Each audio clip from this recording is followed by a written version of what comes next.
What's that? Take cover. It's another heretic!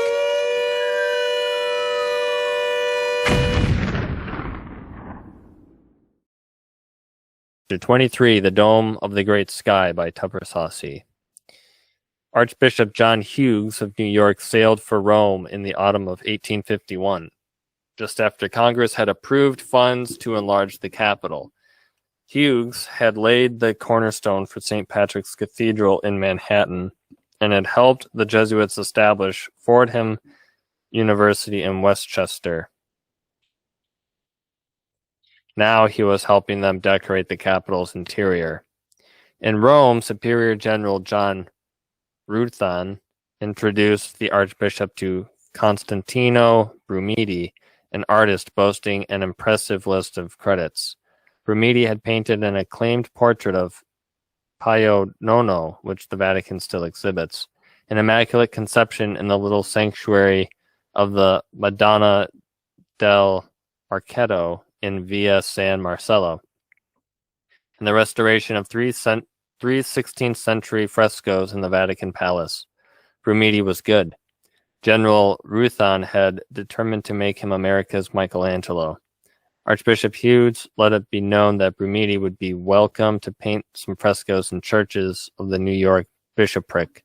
General Ruthven then went about making the Vatican's artist acceptable to American egalitarianism.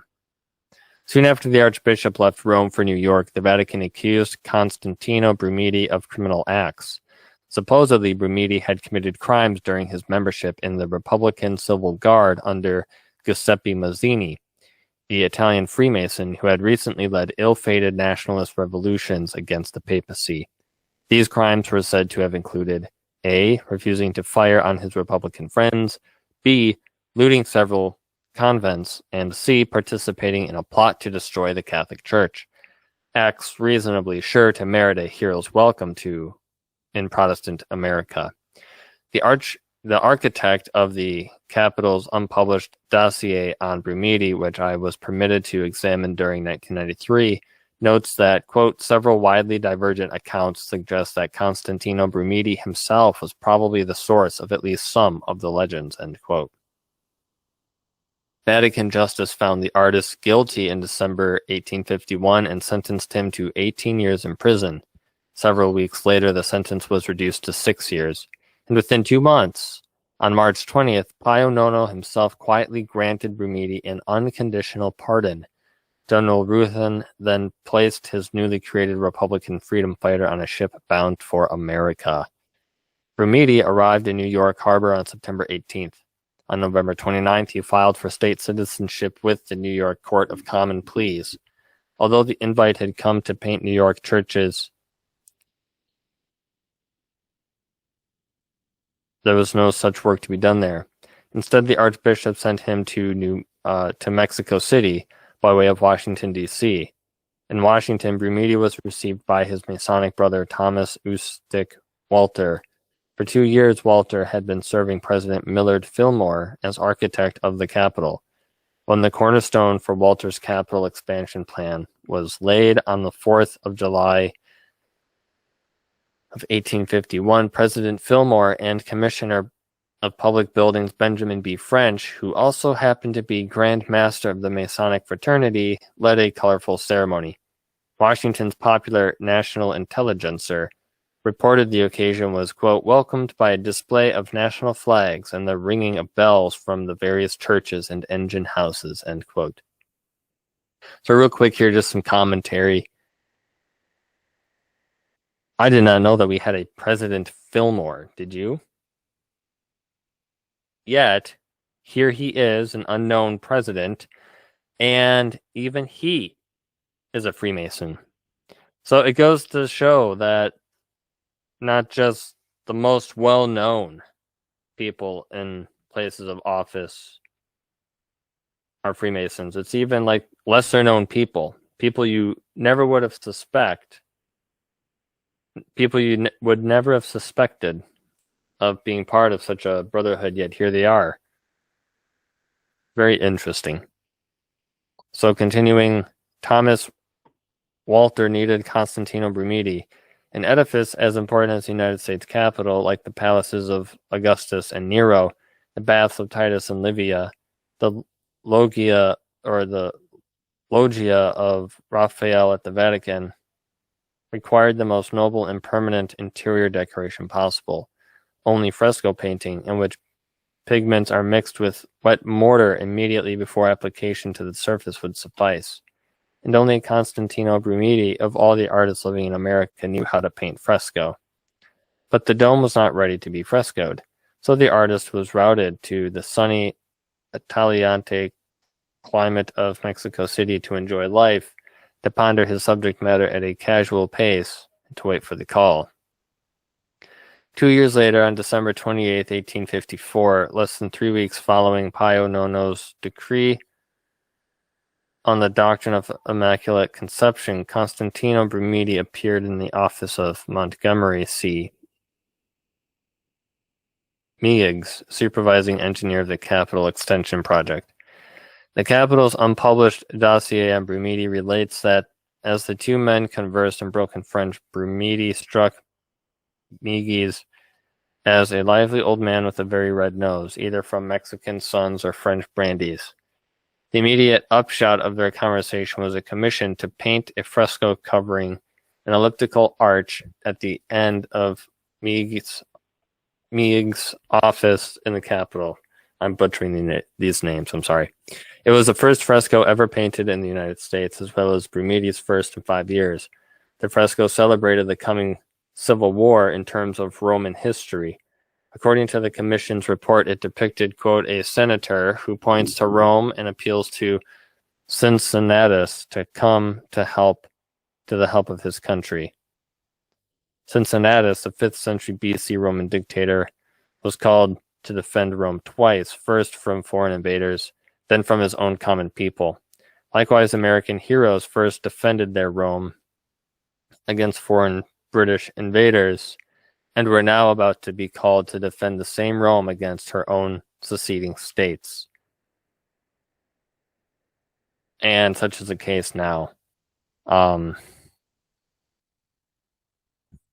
With all the surveillance stuff that they're putting up, these flock cameras, these data centers, all this artificial intelligence technology, all these data centers is just about mass surveillance, harvesting our data.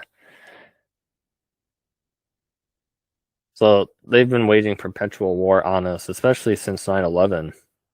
Anyone can be called a terrorist now.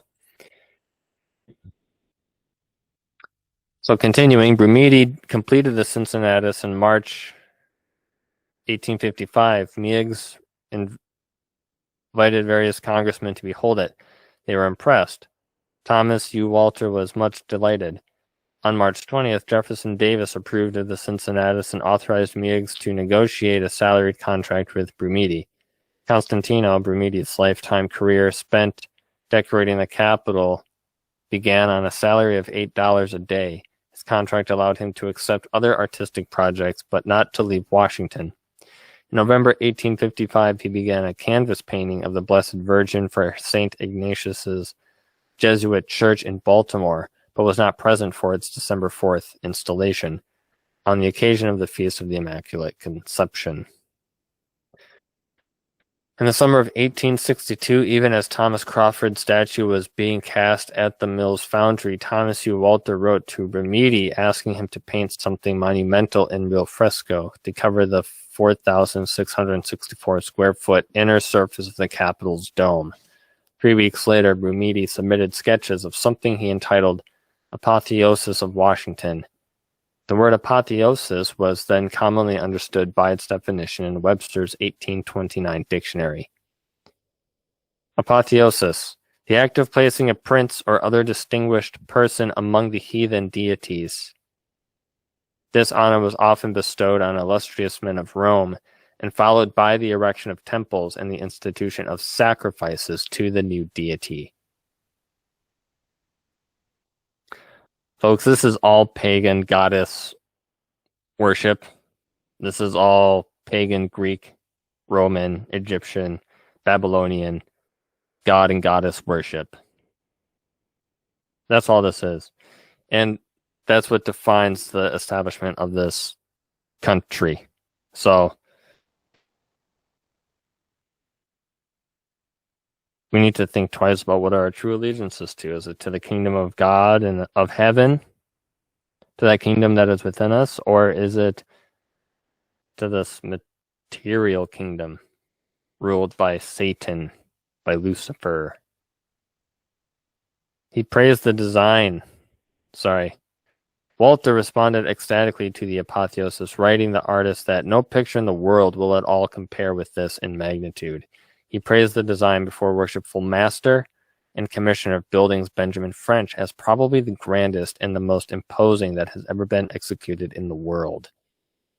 So the other thing that we need to keep in mind here is just the very close relationship Freemasons have with the Vatican via the Jesuits.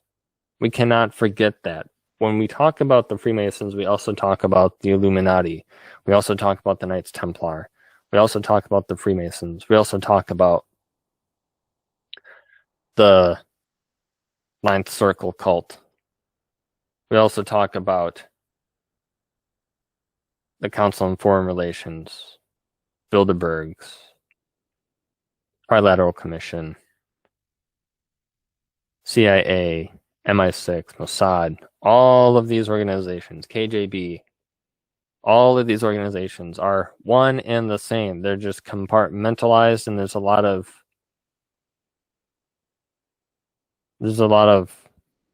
overlap, but there's also a lot to be said for the fact that much of this is also compartmentalized and everything's on a need-to-know basis as you progress in your enlightenment up this pyramid. Okay? So final approval of Apotheosis at a price of $40,000 came on March 11th, 1863, just as the Immaculate Virgin was being placed on her temporary pedestal on the Capitol's east grounds. Frustrating delays in manpower, according to official histories, would hold the fresco in abeyance until December 1864. On April 9th, 1865, Richmond fell, and the Confederacy surrendered to Ulysses S. Grant. Less than a week later, on the evening of April 14th, at Ford's Theater, during an instant of hilarious laughter, one of the country's leading actors, John Wilkes Booth, cried out an oath summarizing the liberation theology of Cardinal Robert Bellarmine, sic semper tyrannis, always this, death to tyranny, and fired a shot into the head of President Abraham Lincoln. Sic semper tyrannis is also the motto of Virginia, then considered a state in rebellion. Might Booth's cry have been intended to give the assassination the look of an official act of the Confederacy, much in the way Lee Harvey Oswald's much-touted sympathy for Cuba initially gave the Kennedy assassination the look of communist revenge? An illusion of official Confederate responsibility for a beloved president's assassination justified the elaborately cruel revenge which the federal government inflicted upon the southern states in order to bring all the states under the jurisdiction of Washington, D.C. The inferiority of states to the federal Rome is expressed in the law of flag. Wherever state and national flags are flown together, the national is always higher. Do you understand? This is how they work in their symbology. Wherever state and national flags are flown together, the national is always higher.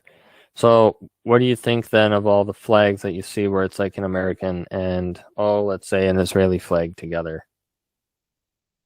Would that then not signify that they're at least in some way equal? What about at the United Nations, which I think is in New York, where we learned that a place of entry is titled Babylon? Are there not flags all together there? So you see, we live in the delusion. We live in a matrix. Booth had associated with 7 people who were brought to trial less than a month following the assassination. It was not a civilian trial, but a special 11-man military tribunal appointed by President Andrew Johnson called the Hunter Commission. Counsel for the defendants objected to the commission, arguing that the military had no jurisdiction over civilians, and therefore the proceeding was unconstitutional. The objection was overruled, and the trial moved forward. Within 7 weeks, the commission, a 2/3 majority, not the unanimity required of a civilian jury, found 4 of the conspirators guilty. On July 7, 1865, they were hanged. The great fatal mistake of the American government in the prosecution of the assassins of Abraham Lincoln, wrote Reverend Charles Chinnicky, the excommunicated priest whom Lincoln had successfully defended in his early law career, see note 2, chapter 22, quote, was to cover up the religious element of that terrible drama, but this was carefully avoided through the trial. The religious element, the fact that all 7 of the conspirators were devoted Roman Catholics, was carefully avoided because of who controlled the trial. As commander-in-chief of the armed forces, it was Johnson himself who quite constitutionally reigned supreme over the Hunter Commission. But Johnson was also a Freemason, which meant that he followed the wise directives of the unknown superior. Thus, the real power behind the Hunter Commission was Superior General Peter Jean Bex, a relatively young Belgian who was a great favorite of Pio IX, Pope Pius IX, the only head of state in the world to recognize the Southern Confederacy as a sovereign nation. Obedient to the will of General Bex, President Johnson issued an executive order closing the courtroom to the working press. At the end of each day, officials would ration to selected reporters from the Associated Press news carefully evaluated to keep the religious element out of the public consciousness. And here you have it, testimony that they've been doing the same thing ever since the inception of this nation. And they're very good at doing it. And they're very good at covering up the fact that they do this. So nothing is new under the sun. Charles Chinnicky tirelessly investigated the assassination. After the conspirators were executed, he went incognito to Washington and found that, quote, not a single one of the government men would discuss it with me except after I had given my word of honor that I would never mention their names. I saw with a profound distress that the influence of Rome was almost supreme in Washington. I could not find a single statesman who would dare to face that nefarious influence and fight it down. One official told him, quote, this was not through cowardice, as you might think, but through a wisdom you ought to approve, if you cannot admire it. Had there not been censorship, had the witnesses been pressed a little further, quote, many priests would have been compromised, for Mary Surratt's, one of the 4 executed conspirators, house was their common rendezvous. It was more than probable that several of them might have been hanged. 30 years after the assassination, a member of the Hunter Commission, Brigadier General Thomas M. Harris, published a small book revealing that Lincoln's assassination had actually been a Jesuit murder plot to extirpate a Protestant ruler. Harris stated, it is fact well established that the headquarters of the conspiracy was the house of a Roman Catholic family, of which Mrs. Mary E. Surratt was the head, and that all of its inmates, including a number of boarders, were devoted members of the Roman Catholic Church. This house was the meeting place, the council chamber of Booth and his co-conspirators, including Miss Mary E. Surratt and her son, John H. Surratt, who, next to Booth, were the most active members of the conspiracy. So let me just stop here and say, wow, this is so familiar and reminiscent of the whole Charlie Kirk issue. Is it not? Come to find out on the wake of his death that he had been falling into disfavor with his handlers, which were, shall we say, of a nation that shall not be named. It's widely believed that that particular Zog, I'll say, movement, much like the Jesuit ancestors of the past did. So again, nothing is new under the sun. And look at that. How long? 30 years after? It's the same thing, folks. Commissioner Harris went on to relate that Mary Surratt's son, John, had been a Confederate spy for 3 years, passing back and forth between Washington and Richmond, and from Richmond to Canada and back as the bearer of dispatches. John's mentor during this period was a Jesuit, Father B.F. Widget, president of Gonzaga College and a priest noted for his sympathies for the Confederacy. John introduced Father Widget to his mother, and the priest became Mary Surratt's confessor and spiritual director. As well, Father Widget gave spiritual direction to the famous John Wilkes Booth, who, though a drunkard, a libertine, and utterly indifferent to matters of religion, was spiritually attracted to him. The wily Jesuit, sympathizing with Booth and his political views, and in the hope of destroying our government and establishing the Confederacy, was able to convert him to Catholicism. Hard evidence of that conversion was found on the assassin's corpse. Quote, on examination of Booth's person after his death, it was found that he was wearing a Catholic medal under his vest and over his heart. At the conspiracy trial, Father Widget testified to Mary Elizabeth Surratt's, quote, good Christian character. Even assuming her complicity in the assassination, Widget, as a Jesuit, could truthfully say Surratt was a good Christian simply by reserving mentally A, that by Christian he meant Roman Catholic, B, that under the terms of the Directorium Inquisitorum, see Chapter 8, quote, every individual may kill a heretic, end quote, and C, that President Lincoln was twice a heretic for his Protestantism and for his having successfully defended an excommunicated priest. But Mary, after all, kept the nest that hatched the egg, as President Johnson put it, and was hanged. Conditional to her death sentence was a provision that a petition for mercy would be attached and sent to Johnson. By execution day, July 7th, 1865, Surratt's daughter Anna had heard nothing from the president. Distraught, she appeared at the White House to beg him for clemency. 2 government men stood in her way. Preston King and Senator James Henry Lane denied her access to the president, who later declared he had never received any petition for mercy. The following November, Preston King drowned, his body laden with weights. In March, Senator Lane shot himself. In the judgment of one modern investigator, quote, some person or persons were apparently determined that Mary Surratt should not live. Shortly thereafter, the Supreme Court rendered a landmark decision that would have won all the conspirators a jury trial. Ex parte Milligan held that military courts have no jurisdiction over civilians. Milligan lent Mary Surratt's death at the hands of Protestants an aura of tragedy and Catholic martyrdom. Charles Chinnicky obtained important testimony supporting the wildly held suspicion of Jesuit responsibility for the assassination.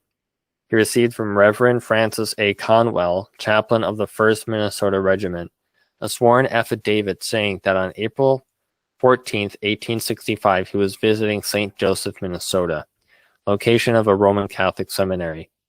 Reverend John Conwell swore that at about 6 o'clock that evening, the man in charge of the seminary, a storekeeper by the name of J.H. Linneman, told him and another visitor, Mr. H.P. Bennett, that President Lincoln had just been killed. The next day, Reverend Conwell journeyed 10 miles to the town of St. Cloud. As soon as he arrived, he asked the hotelier, Mr. Hayworth, if he had heard any news of a presidential assassination. Mr. Hayworth had heard nothing, as St. Cloud had neither railroad nor telegraph. On the following morning, April 16th, on his way to preach a sermon in church, Reverend Conwell was handed a copy of a telegram brought up by a stagecoach from Anoka, Minnesota. The telegram announced that President Lincoln had been assassinated on Friday evening at about 9 o'clock.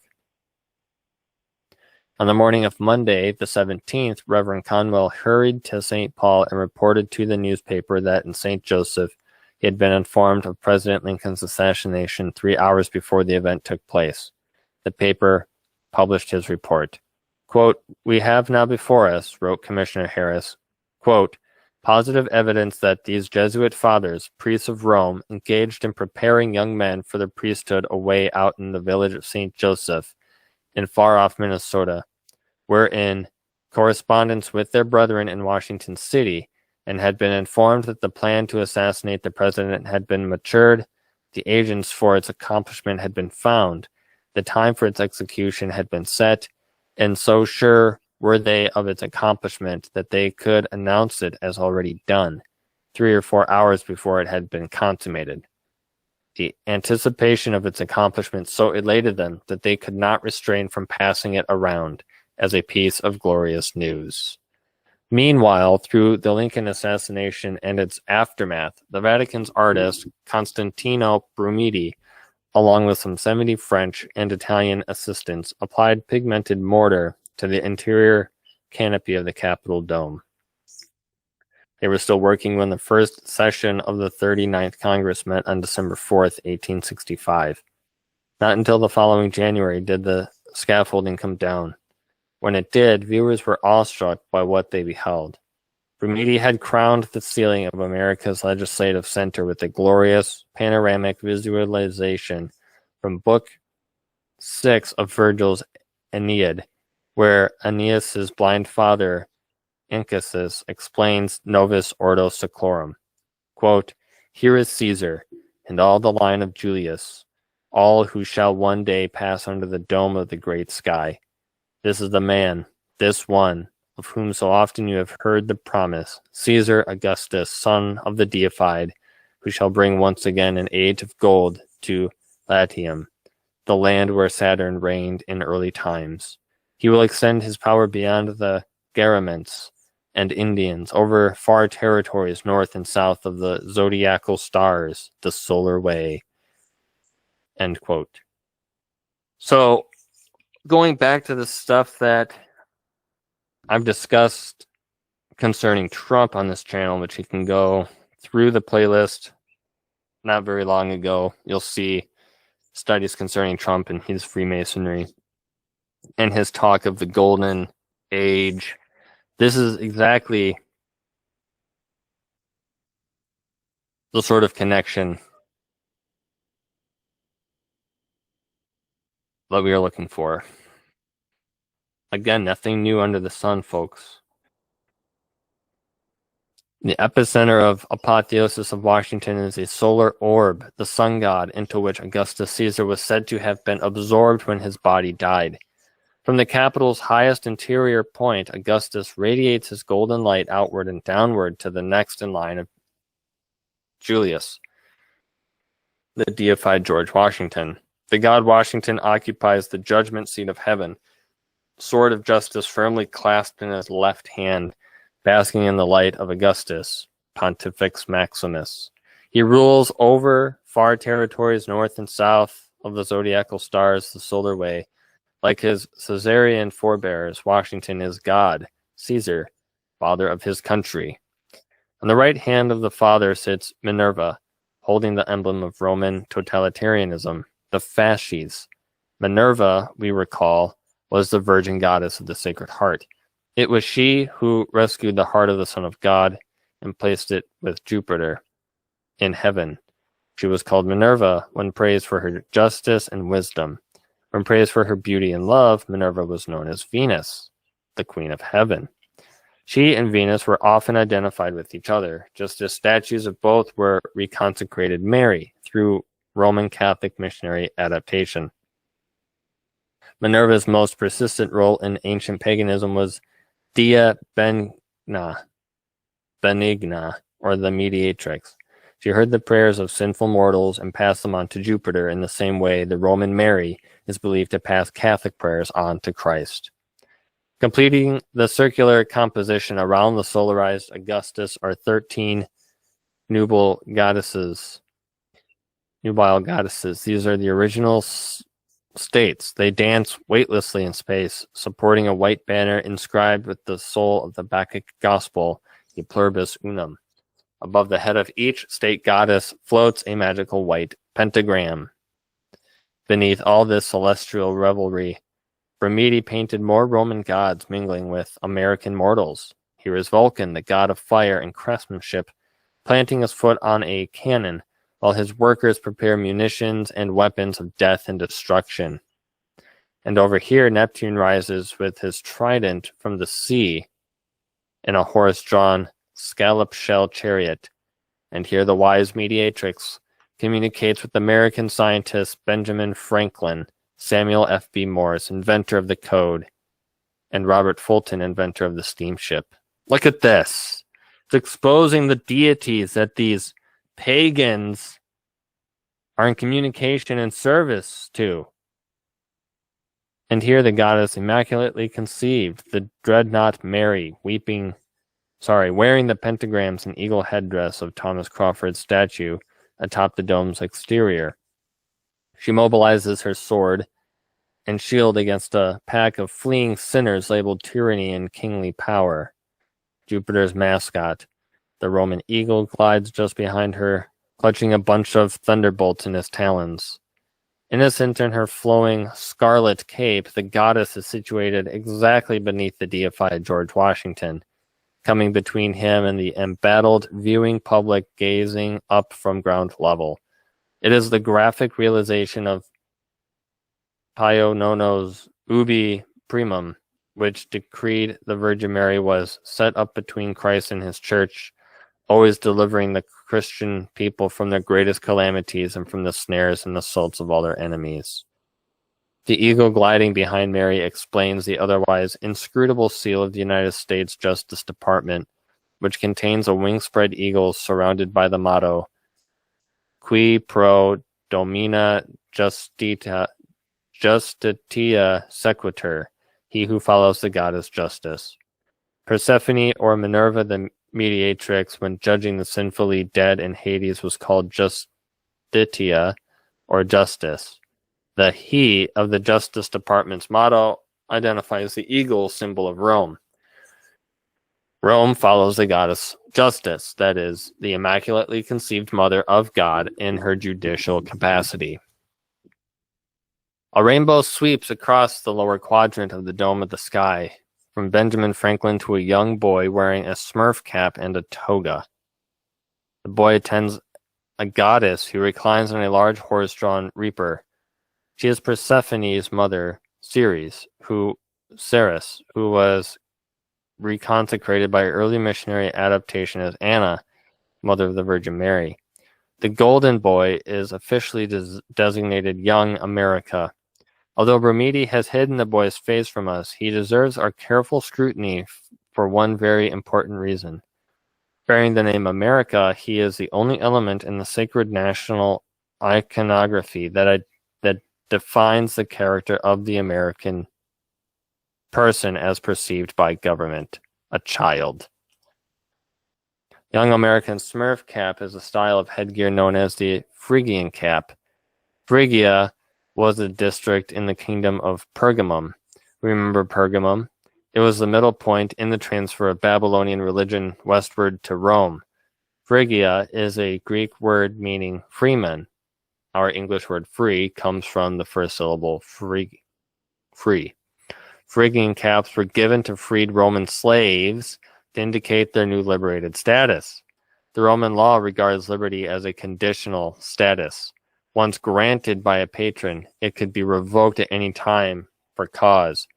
Phrygian cap freedom, then, means liberty. Freed Roman slaves, by the way, were called liberti, to please Caesar. They were free to please Caesar.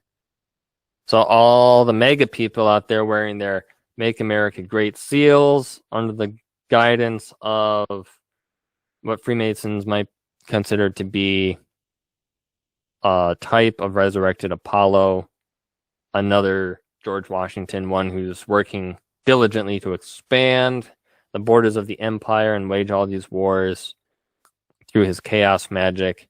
Mega, if you recall, being the fifth level of initiated Satanist.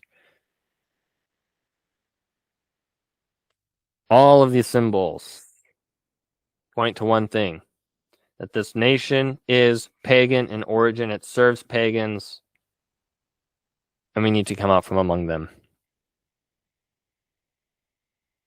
We remember from chapter 8 how Ignatius describes such freedom in section 353.1 of his exercises. Quote, "We must put aside all judgment of our own and keep the mind ever ready and prompt to obey in all things a hierarchical church." End quote.